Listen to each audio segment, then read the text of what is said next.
নমস্কার। আজ আমি আপনাদের কাছে তুলা রাশির মানুষদের 2024 সালের মার্চ মাস কেমন কাটবে এই নিয়ে আলোচনা করব। তাই যারা তুলা রাশির মানুষ তারা সম্পূর্ণ ভিডিওটি খুব মনোযোগ সহকারে শুনবেন। এটি একটি মাসে রাশিফলের ভিডিও। এই রাশিফলের ভিডিওগুলো বানানো হয়ে থাকে সম্পূর্ণ গ্রহদের উপর ডিপেন্ড করে। তাই আমি প্রথমে গ্রহদের অবস্থান এই মার্চ মাসে কোন কোন রাশিতে রয়েছে তাই আগে আলোচনা করব। প্রথমে বললাম মেষ রাশি ঘরে অবস্থান করছে বৃহস্পতি গ্রহটি, কেতু অবস্থান করছে কন্যা রাশির ঘরে, শুক্র গ্রহ অবস্থান করছে মকর রাশির ঘরে। আগামী 7ই মার্চের পর থেকে মকর রাশির ঘর ত্যাগ করে কুম্ভ রাশির ঘরে অবস্থান করবে। মকর রাশির ঘরে অলরেডি অবস্থান করে রয়েছে মঙ্গলদেব তুঙ্গি হয়ে। আগামী 16ই মার্চের পর থেকে মকর রাশির ঘর ত্যাগ করে কুম্ভ রাশির ঘরে অবস্থান করবে। কুম্ভ রাশির ঘরে অবস্থান করে রয়েছে রবি, যে কিনা আগামী 15ই মার্চের পর থেকে কুম্ভ রাশির ঘর ত্যাগ করে মীন রাশির ঘরে অবস্থান করবে গোচরে। বুধ অবস্থান করে রয়েছে কুম্ভ রাশির ঘরে। আগামী 7ই মার্চের পর থেকে বুধদেব কুম্ভ রাশির ঘর ত্যাগ করে মীন রাশির ঘরে অবস্থান করবে। আবার কুম্ভ রাশির ঘরে কিন্তু অলরেডি অবস্থান করে রয়েছে অনেক আগের থেকেই, সে হচ্ছে শনিদেব, যে কিনা এই রাশির ঘরে অধিপতি। সেই সঙ্গে সপ্তমভাবে অবস্থান করে রয়েছে রাহু। এই হলো গ্রহদের গোচরগত অবস্থান আপনাদের কাছে তুলে ধরলাম মার্চ মাসের। এরই পরিপ্রেক্ষিতে আজকে আলোচনা করব তুলা রাশির মানুষদের 2024 সালের মার্চ মাস কেমন কাটবে। তাই তুলা রাশির মানুষরা সম্পূর্ণভাবে মনোযোগ সহকারে ভিডিওটি দেখবেন এবং মিলিয়ে দেখার চেষ্টা করবেন আপনার জীবনের সঙ্গে এই কথাগুলো কতখানি মিলল। নমস্কার, আমি প্রণব আচার্য। আপনারা দেখছেন অ্যাস্ট্রোলজার বেঙ্গলি। এই চ্যানেলে আপনাদের সকলকে স্বাগত জানাই। আপনারা নতুন হয়ে থাকলে চ্যানেলটিকে সাবস্ক্রাইব করবেন, বেল আইকন টিপবেন, অল নোটিফিকেশনে ক্লিক করে দেবেন। এর ফলে আমার প্রত্যেকটি ভিডিও আপলোড করা মাত্রই আপনারা সবার আগে নোটিফিকেশনটি পেয়ে যাবেন। এছাড়া আপনারা যদি আমাকে জন্মছক বিষয় করে যান তাহলে এই মোবাইল নাম্বার রয়েছে, এই মোবাইল নাম্বারে যোগাযোগ করবেন। শুরু করছি তুলা রাশির মূল আলোচনা। তুলা রাশির অধিপতি গ্রহ হচ্ছে শুক্র গ্রহ। এই শুক্র গ্রহ তুলা রাশির অধিপতি হওয়ার জন্য এদের মধ্যে ধার্মিকতা যেমন রয়েছে, ঠিক তেমনি তুলা রাশি হচ্ছে, আপনারা অনেকেই ছবি দেখেছেন যে একটা ওজন দ্বন্দ্ব। ঠিক আছে, তুলা বলতে বালিশের বালিশের তুলা নয়, এটা একটা ওজন দ্বন্দ্ব। এই ওজন দ্বন্দ্ব মানে কি, এরা খুব ব্যালেন্স করতে পারে। তুলা রাশির মানুষেরা সবার সঙ্গে মিশতে পারে, সমাজে নিচু তলার মানুষ থেকে শুরু করে উঁচু তলার মানুষের সঙ্গে খুব সুন্দরভাবে মিশতে পারে এবং সবাইকে নিয়ে ব্যালেন্স করতে বা সবাইকে সঙ্গে তাল মিলিয়ে চলতে এরা খুব ভালো পারে।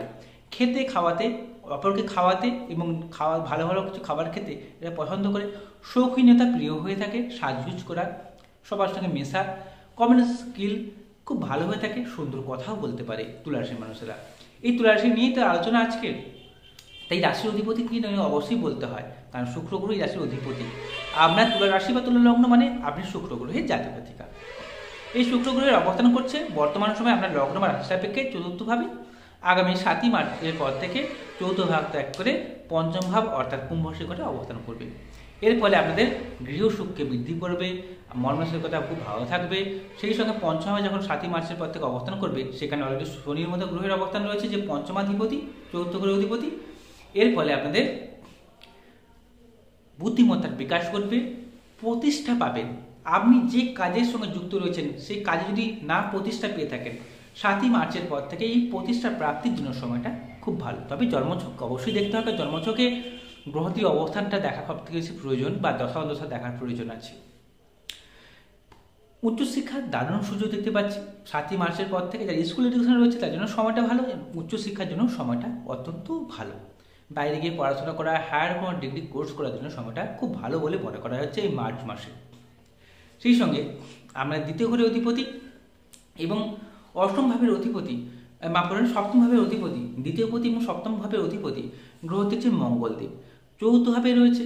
চৌথভাবে মঙ্গলদেবের অবস্থানকে বলা হয়ে থাকে মাঙ্গলিক যুগ। যদি আপনার জন্মছক বা ঠিক কিছুতে মঙ্গল যদি চৌথভাবে থাকে কিংবা লগ্নে থাকে কিংবা সপ্তম, অষ্টম কিংবা দ্বাদশভাবে থাকে, তাহলে আপনি মাঙ্গলিক যোগ আপনার জন্মছকে রয়েছে।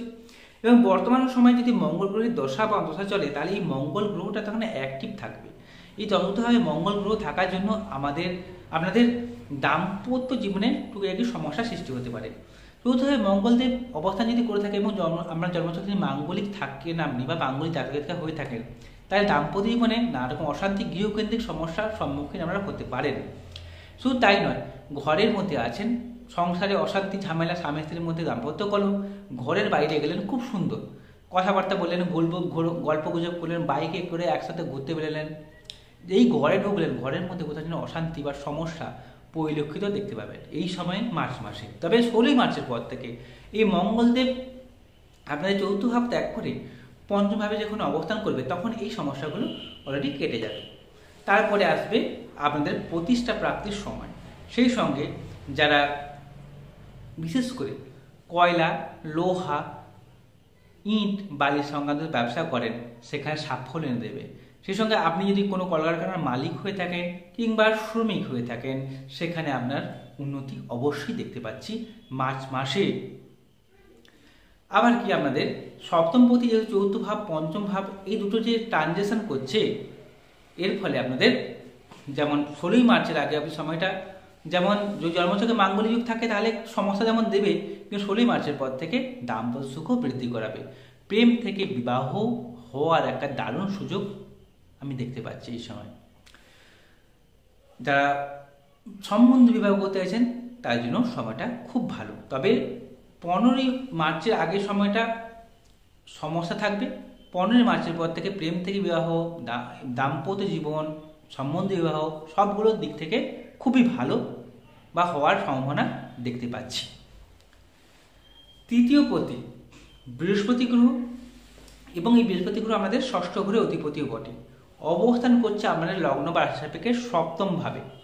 সপ্তম ভাবে বৃহস্পতি গ্রহের অবস্থানের জন্য যেহেতু ষষ্ঠপতি সপ্তমভাবে রয়েছে, তৃতীয় পতি সপ্তমভাবে রয়েছে, যোগাযোগ অবস্থা খুব ভালো হবে। ব্যবসা ক্ষেত্রে উন্নতি তো অবশ্যই রয়েছে। মুদিখানার ব্যবসা যারা করেন, দর্শকর্মার ভাণ্ডারে ব্যবসা করেন, খুব ভালো সময় এটা বলা যেতে পারে। দেখবেন অনেকে দেখবেন যে দর্শকর্মার ভাণ্ডার করেছে বা মুদিখানার ব্যবসা করছে, প্রচুর টাকা ইনকাম করছে, বুঝতে পারে বৃহস্পতি গ্রহটি ভালো রয়েছে। আমরা অনেকেই ভাবেন যে দর্শকর্মার ভাণ্ডারের ব্যবসা করছে বা মুদিখানার ব্যবসা করছে, তাকে ভুসিমাল বাজার বলে থাকি আমরা। সে যদি ভুসিমাল কথাটা বাজে কথা বা আর লাগে না শুনতে, তো মুদিখানা যে ব্যবসা করি আমরা, সেই মুদিখানা যে ব্যবসা করে এই তাদের কিন্তু বুঝতে হবে তাদের বৃহস্পতি গ্রহটি খুব ভালো রয়েছে। শস্যদানার ব্যবসা বৃহস্পতি গ্রহটি ভালো, তাই সপ্তমভাবে বৃহস্পতি গ্রহটি শস্যদানার ব্যবসাতে উন্নতিকে দিয়ে থাকে। এই বৃহস্পতি গ্রহটি আমরা লগ্নে দৃষ্টি প্রদান করছি, এর ফলে মনমানসিকতা ভালো থাকবে, যেখানে হচ্ছে উদ্যম প্রচুর থাকবে। যোগাযোগ ব্যবস্থা ভালো করে দেবে, ভাই বোনদের সঙ্গে সুসম্পর্ক বৃদ্ধি করবে, যেহেতু দ্বিতীয়ভাবে দৃষ্টি প্রদান করছে, তৃতীয়ভাবে দৃষ্টি প্রদান করছে। এবার যোগাযোগ ব্যবস্থা খুব ভালো করবে, ভাই বোনদের সঙ্গে সুসম্পর্ক বৃদ্ধি করাবে, কমিউনিকেশন স্কিলটা খুব বাড়িয়ে দেবে, খুব ভালোভাবে এটা ঘটবে। আপনাদের নবম ভাবের অষ্টম ঘরের অধিপতি যেহেতু শুক্র গ্রহ এবং লগ্নাধিপতি শুক্র গ্রহ পঞ্চম ভাবে রয়েছে, এর ফলে যা চলতি যে সকল মামলা মোকদ্দমায় যুক্ত রয়েছেন সেই মামলা মোকদ্দমার নিষ্পত্তি বা সমাধানের সূত্র এই সময় পেয়ে যেতে পারে। গবেষণামূলক কাজের সঙ্গে যুক্ত রয়েছেন সেখানে সাফল্যকেও নির্দেশ করছে। ফাটকা ইনকাম, আয় রোজগারের জন্য সময়টা খুব ভালো। তবে প্রতিষ্ঠা পাওয়া, চাকরি পাওয়ার জন্য সময়টা আরও বেশি ভালো। তবে একটা কথা হচ্ছে কি, আপনাদের ভাগ্যাধিপতি সে হচ্ছে আপনাদের বুধদেব, তার অবস্থান কিন্তু ষষ্ঠভাবে হয়ে যাচ্ছে। এবার ভাগ্যের একটু উত্থান পতন তো থাকবেই। রাহুর সঙ্গে যুক্ত হচ্ছে, এর ফলে ভাগ্যের উত্থান পতন অবশ্যই করবে, কিন্তু শত্রু নাশ হবে, কারণ ষষ্ঠভাবে রাহু কি কোনো শত্রুকে ধ্বংস করে দেয়।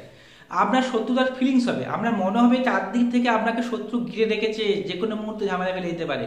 কিন্তু ষষ্ঠভাবে রাহু থাকার জন্য শত্রুকে ধ্বংস করে দেবে। কোনো শত্রু আপনার কোনো ক্ষতি করবে, কিন্তু আপনি শত্রুতার ফিলিংস পাবেন। শত্রু যেন আপনাকে এই বিপদে ফেলবে, এই ঝামেলা ফেলবে, কিন্তু কোনো শত্রু আপনাকে কোনো ক্ষতি করতে পারবে। রাহু শত্রুকে ধ্বংস করে দেবে, এটা মাথায় রাখবে। ষষ্ঠভাবে রাহু কিন্তু যে কোনো প্রতিযোগিতামূলক পরীক্ষায় জয়লাভ দেয়। তবে আপনাকে এই সময় কোনো জায়গায় লোন নিতে যাবেন না, কারণ লোন নেওয়ার ক্ষেত্রে এই রাহু আপনাকে হেল্প করবে, কিন্তু রাহু এই পরবর্তী সময় এই লোন নিতে গিয়ে ঝামেলায় ফেলে দেবে। তাই কোনো জায়গায় লোন নিতে যাবেন না। শত্রু তো অবশ্যই নাশ হবে, প্রতিযোগিতামূলক পরীক্ষায় কম্পারেটিভ এক্সাম এসব জায়গায় জয়লাভ দেবে, কিন্তু লোন নিতে যাবেন না কখনো। এই সময় সাবধানে থাকবে এইটা থেকে। বাকি দিক থেকে মোটামুটি ভালো দেখতে পাচ্ছি। তবে আপনাদের দ্বাদশভাবে রয়েছে কেতুর মতো একটি গ্রহ। দ্বাদশভাবে কেতু কিন্তু অযাচিত ব্যয় সৃষ্টি করে থাকে, কিন্তু আবার মোক্ষ লাভে সাহায্য করে থাকে। যারা ঈশ্বর সাধনা করেন, ধর্মকর্ম নিয়ে থাকেন, তাদের অবশ্যই সাফল্য দেবে এই রাহু কেতু দ্বাদশভাবে থাকার জন্য, কিন্তু ব্যয়ও বাড়ায় দ্বাদশভাবে কেতু। ঘুমের মধ্যে দুঃস্বপ্ন থেকে ঘুম ভেঙে যাওয়া, সাপের স্বপ্ন থেকে ঘুম ভেঙে যাওয়ার এই সময় সৃষ্টি হবে। আপনারা অবশ্যই ফিলিংস পেয়ে গেছেন, তবে থাকবে এটা আরও আগামী 1 বছর। এই কথাগুলো বললাম সম্পূর্ণ গ্রহদের গোচরের উপর ডিপেন্ড করে মার্চ মাসের। তাই সবার আগে দরকার জন্মছক বা ঠিক যুগোষ্ঠী। আমি আপনার জন্মছক বা ঠিক যুগোষ্ঠী দেখতে পাচ্ছি না, শুধুমাত্র গ্রহদের গোচরের উপর ডিপেন্ড করে কথাগুলো বললাম। তো এই অনেকে জীবনের সঙ্গে মেলে, আবার অনেকে জীবনের সঙ্গে মেলে না। এর একটাই কারণ দেখতে হবে আপনার লগ্ন সাপেক্ষে শুভ গ্রহগুলো যদি কেন্দ্রগুলো অবস্থান করে থাকে এবং বর্তমান সময়ে সেই গ্রহের দশা অন্তশা যদি চলে, তাহলে অবশ্যই ভালো ভালো কথাগুলো বললাম সেগুলো অবশ্যই আমার জীবনের সঙ্গে মিলবে বা ফলবে। তো এই অতি অবশ্যই আপনারা আপনাদের জন্মছক বা ঠিক যুগোষ্ঠীকে দেখাবেন বা বিচার বিশ্লেষণ করাবেন। আপনারা যদি আমাকে জন্মছক বা ঠিক যুগোষ্ঠী বিচার করা যান, তাহলে মোবাইল নাম্বার তো রয়েছে, মোবাইল নাম্বারে অতি অবশ্যই যোগাযোগ করবেন। আর যদি কোনো প্রশ্ন থাকে আপনাদের কাছে, সেই প্রশ্ন অবশ্যই আমাকে করবেন, ঠিক আছে? আমি অবশ্যই আপনাদের উত্তর দেব। যদি অনুষ্ঠানটি ভালো লেগে থাকে চ্যানেলটিকে সাবস্ক্রাইব করবেন। নমস্কার, সকলে ভালো থাকুন, সুস্থ থাকুন।